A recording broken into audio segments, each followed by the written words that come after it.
Good evening and welcome to the April 30th edition of Crossing the Divide, the show that tonight will ask, will common sense come in and take a seat at the upcoming town meeting for the 2013-2014 budget. My name is Glenn Albanesius. As always, I'm joined by my friend and fellow selectman Ken Fracasso. Welcome aboard, Ken. Thanks, Glenn. Again, as we have done in the previous shows, we're going to continue to walk through the upcoming budget.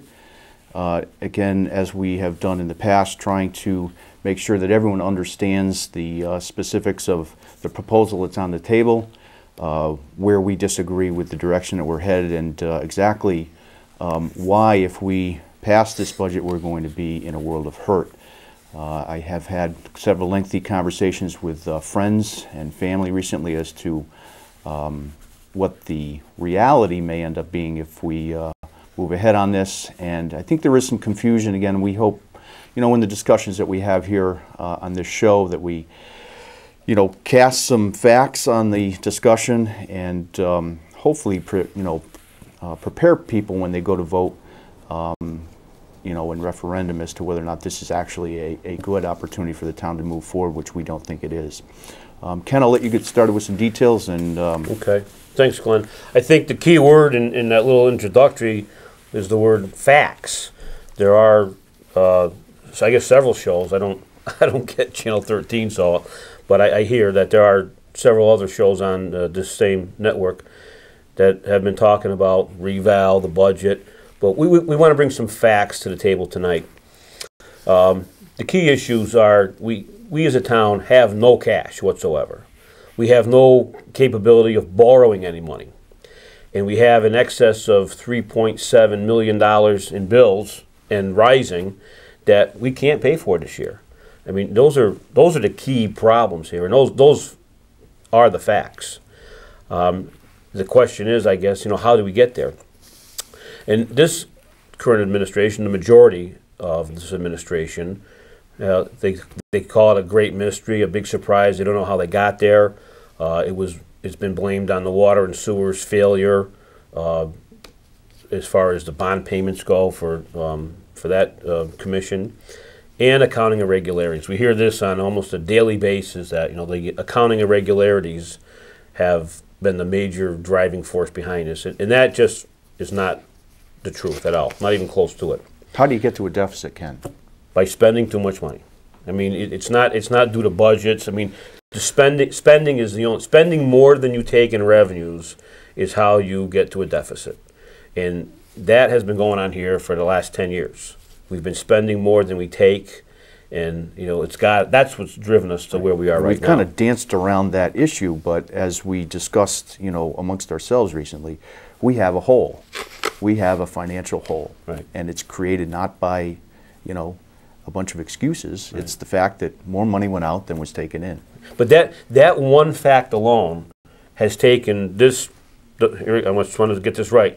The majority of this Board of Selectmen and the current administration, it's taken them a year and a half or so to get to this point, because for the longest time we heard there is no deficit, there is no deficit. We have a cash flow problem, and then finally it was like, well, it's 1.8.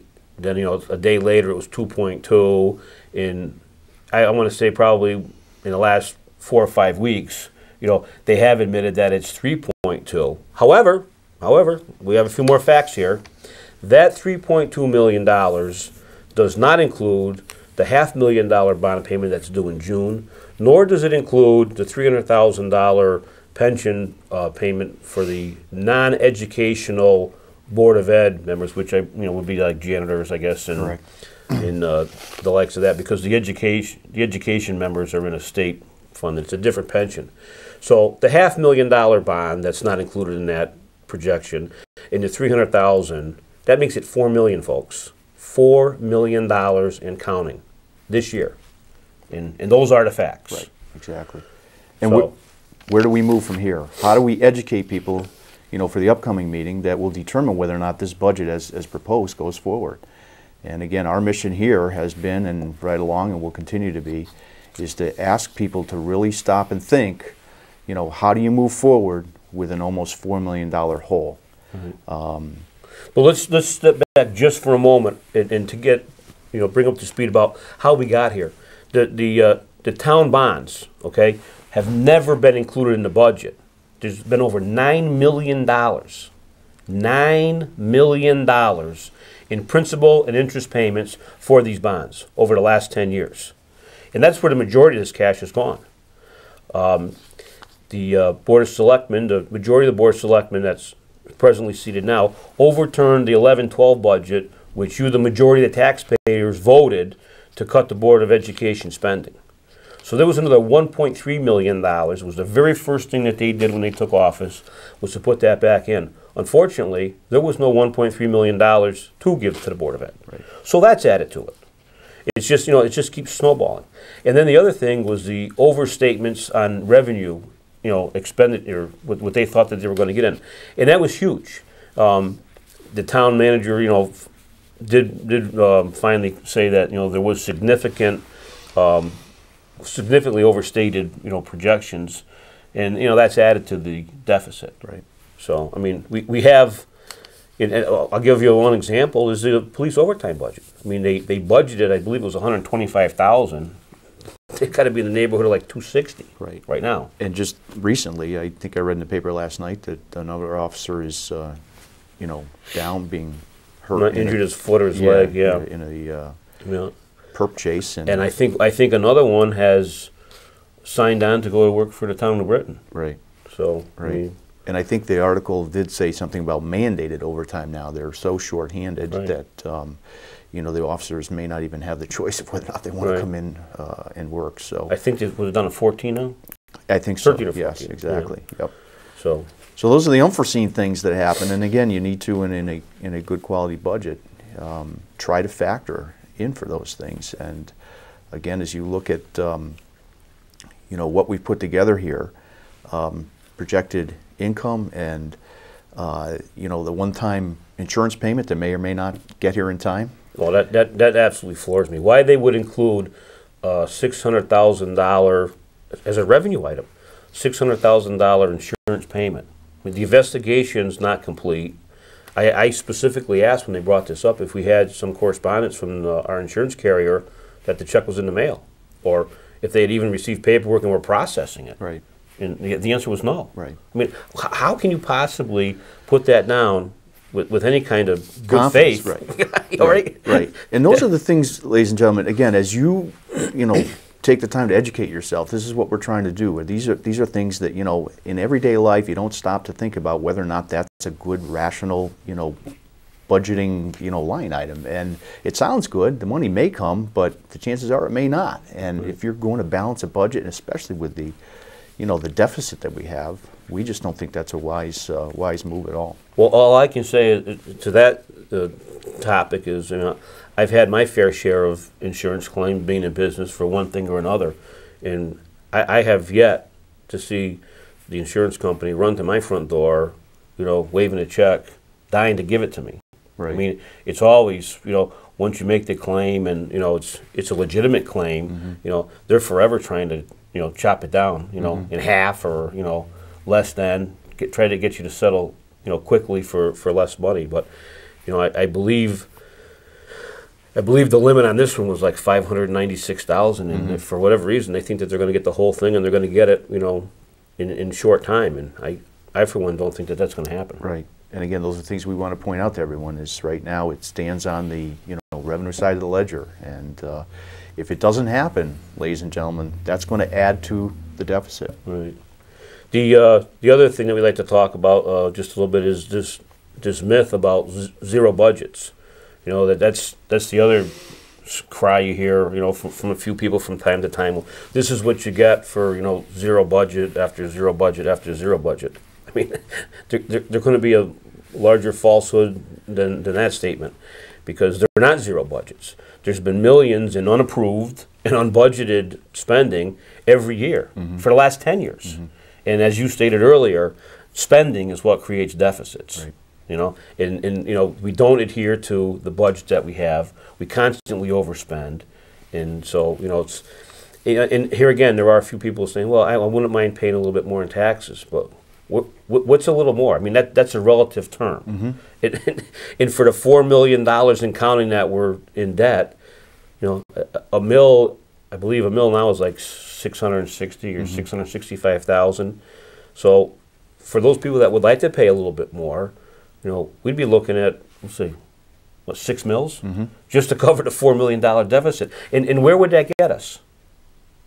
Back to zero. Right. You know, we're not going to have roads improved. We're not going to have bridges repaired. You know, that's not going to get us anywhere. Right. It's going to get us back to where we should have been 10 years ago. Right. And I think the carrot that the other party's throwing out is that, you know, pay a little bit more in taxes, and there are going to be improvements in town. And we would caution everyone to say that, you know, it sounds good that if you're paying more, you're going to get more. But in the reality, in our situation, it isn't going to happen. It can't happen. Right. Just fiscally, you know, if you have a deficit, some way, somehow, those vendors and those people that you owe money to have to get paid, or ultimately are going to get, you know, to the point where they're demanding to get paid. There's probably going to be lawsuits, and, you know, and let's not forget the reval. Okay, so there's 5 mills. We're going up 5 mills just to get us even with the reval. So let's add the 6 mills for all those people that want to pay a little bit more in taxes, you know, because it's a great town, which it is. So that's 11 mills. Right. Yeah. Is that a little more in taxes? I don't know. Here again, it's a relative term. Yeah, I think that. Wait a minute. Let's not forget those poor people that have water and sewer service. They're going to pay 20% more for water and 35% more for sewer. Right. And they're not getting more for that. They're getting the same service. Right. And don't forget the reval. You know, you're paying about the same, the average person, which isn't a fair statement, because once again, I feel sorry for the people that aren't on the average, that are on the other side of the equation, that are going to be paying more. And their value has gone down anywhere from, what, 18 to 35%, but you're paying about the same, so I guess that's a good deal. You pay about the same for something that's has a third less value. Right. And I don't see it. No, nor do I. It at all. But again, those are the relative terms that this budget is being sold to everyone in. That, you know, you are paying about or less for a majority of people, and you know, you're going to get the same services. But the reality is, it's based on value of property that has increased. You know, like Ken said, significantly. Right. And, but there is no surprise, as we said earlier on here, that there's a reason for everything that happens. Mayor Welcome signed a borrowing document back in 2004 when she was mayor previously, and, you know, those were the bonds that, you know, we're still paying on, that have, you know, been unbudgeted for and got us in trouble. We fast forward to, what was it, 2010, when Wayne Dove was town manager for a short period of time. He told then Mayor Perez in a writing that we received during the budget talks, that the town budgets had to be, the town bonds had to be included in the budget. And I believe he said that there should be at least $500,000, you know, put in there, and that was just ignored. right. I mean, now here's a guy that, you know, a lot of people thought walked on water and was going to be a great addition, and unfortunately he was only here for a short term. He bailed, and but they just ignored, you know, once again, a credible information that we needed to act on, and it just got, you know, put aside. Right. And then even, you know, fast forward a little bit more, the last election, the majority of the board of selectmen voted to put in another $1.3 million that the townspeople voted to exclude from the budget. Right. So. And just to go back to that, Ken, again, I sat on the board when, you know, we had 4 votes to make that happen. And twofold, there were 2 primary reasons for that. One, that we felt the school could operate on the amount, 18.6 I think it was. We took a political risk and we took a financial risk, but we felt that if a school closed and if the Board of Ed did make some sound financial you know, decisions based on what then Superintendent Blaise Salerno even you know, bought into, that the town could achieve that savings on the Board of Ed side and bolster the town's general fund. And so we thought it was kind of a win-win. Obviously, like I said before, we took a political risk, and you know, the majority got voted in, and I think one of the first acts they did was to pass that money back across the Right. aisle. But again, Money that wasn't there. right? With no funding to back it Right. up. I mean, it was. I won't say it was grandstanding, but certainly they ran on that and they did it. But it's, you know, part of the reason why we are where we are right now. Right. And this town will never move forward until the Board of Education comes to the table and we work at this together. It's just Right. not going to happen. Right. But you know, they're their own worst enemies, and I mean, they continue to lie. I mean, there's no other way to put it. To lie to the taxpayers in this town. I mean, in Blaise Salerno's last budget presentation before he retired, he said that they were going to be able to close the school with the movement of 7th and 8th grade to Gilbert School. We will be able to. I mean, you can look it up. I'm not making this up. It's in writing. We will be able to close the school. And then when Blaise was had retired and the Board of Ed was looking for a new superintendent, they said they were going to hire a part-time superintendent because they had less students and for whatever other reasons there were. And what did they do? They hired a full-time guy. right. And they gave him $15,000 before his first day of work. I mean, how do they do this? Right. And people still, you know, go to the polls and vote for these people time and time again. And like I said, unless they come to the table and come to the polls in November and straighten this thing out, it's never going to correct itself. Right. And you know, the town did overwhelmingly. We've said this repeatedly too, to combine the finance departments because it made, you know, sound Right. fiscal sense. To, you know, we're a small town, ladies and gentlemen. Our population is declining. Well, I shouldn't say. I guess it's about the same as far as population, but the school population is declining. And as far as the administration costs of, you know, managing the town and the Board of Ed, you look around. I mean, there's other towns that have done it. Number one, combined them, and you know, even now, you know, you look at, you know, every town and Board of Ed are looking for ways to reduce costs. Right. And the townspeople, you know, again, they voted overwhelmingly to, you know, set that course in action. And, you know, we've said here before, the first meeting that we tried to have to, you know, make that happen, you know, we got the hand in the face, and Right. that was it. And, you know, I think the townspeople, to their credit, recognize that as an opportunity. And until you get a Board of Ed and a Board of Selectmen that are really willing to work together, you know, we're just going to, you know, continue to, you know, maintain the status quo. And that's what this whole budget is Right. about, ladies and gentlemen, is, you know, an effort to maintain the status quo by the majority. And Ken and I have been, you know, steadfast in saying that those days of protecting the status quo are long gone. You Right. can't do it anymore. Financially, you know, the townspeople have repeatedly said when it comes to referendum time, you know, until you get your act together, we're not going to approve, you know, any increase or minimal increases as far as spending goes. So, you know, going into this budget with a significant, you know, deficit, I think it's going to complicate matters. Unfortunately, I think there are going to be people that are going to be paying less, and I think the majority has, you know, they've done a pretty good job of massaging that, you know, fact. And, you know, listen, there are people out there that don't pay attention to what's going on, and that's a sad fact, but Right. it is a reality. And, you know, Ken and I come here, you know, almost every week and try to point out that, you know, people need to stay educated, because the longer they don't, you know, the more risk it is that this town just kind of wallows in the, you know, the state of affairs that we're in right now. Right. So, You know, in this year alone, the majority of the Board of Selectmen has grown this deficit from $1.2 million to $4 million.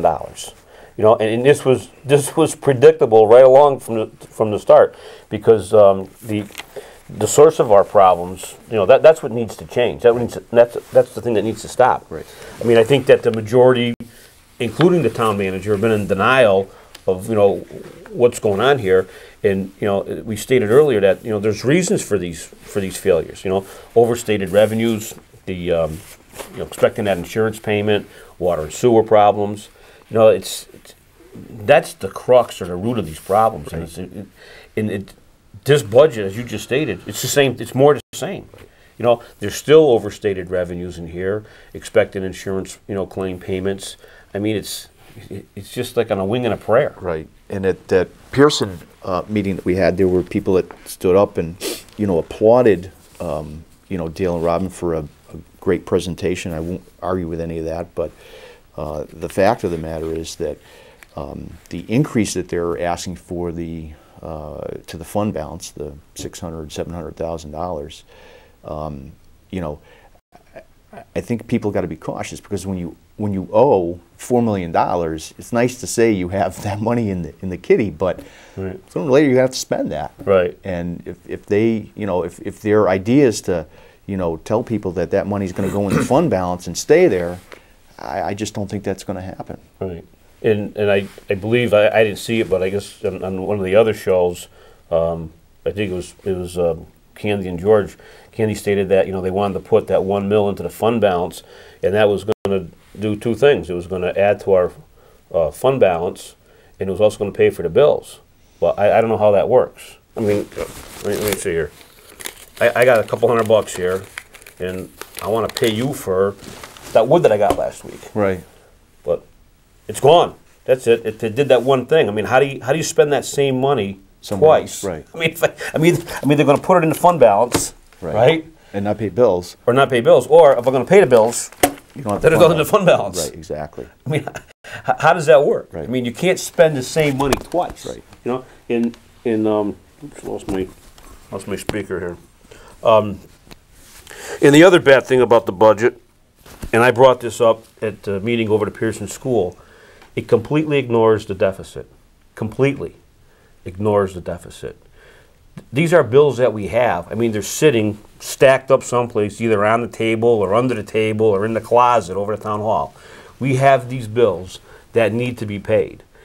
And you know, they've made the statement that they just want to roll it forward. I mean, how do you roll forward $4 or $5 million? I mean, we can't. You know, if they wait till they hope in December that they get tax revenue that's due in January, which they do, and then they do the same thing in June. The taxes are due in 1st of July, so they hope that they pay it in June, and then they use that money. But there's not enough money to carry them over. It's going to start multiplying. Right. You know, and it's. The Board of Ed said, I believe, they had, was it $5.5 million, I believe, in unpaid bills? Mm-hmm. And that was a month ago. So that's only grown even larger. They are expecting their last ECS payment in May of $4 million, but it's still not going to take, it's not going to get them over the hump. Right. So, I mean, if they're not paying the bus, they're not paying shared services, they aren't paying the light bill, they aren't paying Gilbert, Right. You know, so sooner or later, you know, I don't know how they do it. I don't know if they throw a dart at the wall, if they go alphabetically, they pay the A's and the B's, and I don't know how they do it. Right.